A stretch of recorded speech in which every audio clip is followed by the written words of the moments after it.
Hello everyone, আসসালামু আলাইকুম। সবাই কেমন আছেন? আপনাদের দোয়ায় আমিও খুব ভালো আছি। তা অনেক দিন পর চলে আসলাম ছোট্ট একটু ব্লগ নিয়ে আপনাদের মাঝে। তো অনেক দিন হলো যে একটা শাপলা রান্না করছিলাম, সেই ভিডিও ছিল। তো ভাবছি শাপলার সিজন তো চলে যাচ্ছে, তো ভিডিওটি দিয়েই দিই। তো অন্য অনেকে কিন্তু অনেক রকম করে শাপলা রান্না করে, তো আমি কিন্তু মনে করলাম আমি আজকে ভিন্নভাবে শাপলা রান্না করব। আমি কিন্তু শাপলা ভাজি করেছিলাম। তো শাপলা ভাজি করলে একদম কিন্তু নরম হয়ে যায়। তো নরম নরম করে আমি হালকা করে ভাজি করছিলাম, নুন হলদি সব কিছু দিয়ে শুকনো ঝাল দিয়ে একটু বেশি করে নাড়াচাড়া করছিলাম। এদিকে আমার বড় মেয়ে বললে আম্মু শাপলা রান্না কিন্তু খুবই টেস্টি হয়। আমি কিন্তু এর আগে কখনো শাপলা খাই নাই।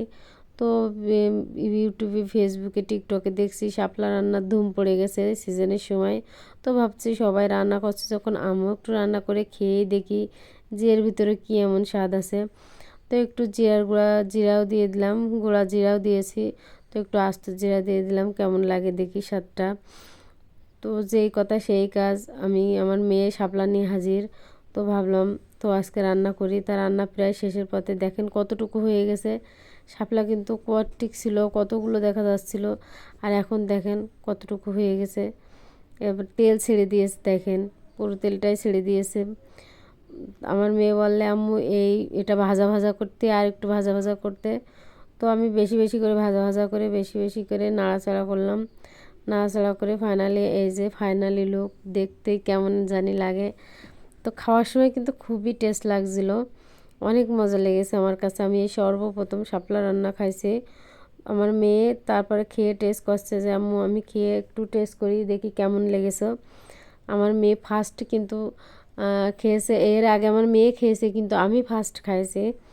তো আমার মেয়ে বলছে আম্মু খুবই ভালো হয়েছে, রান্নাটা খুব ভালো হয়েছে।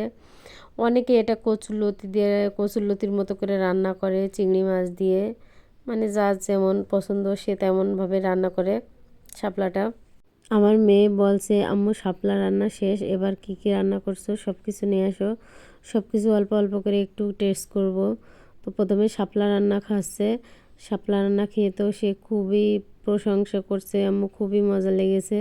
তারপরে চলে আসলাম, কালকের একটু মাংস রান্না ছিল, ভাবলাম এটুকু একটু আবার জ্বালিয়ে নিই, একটু গরম করে নিই। আমার মেয়ে কিন্তু মাংস ছাড়া কিছুই খেতে চায় না।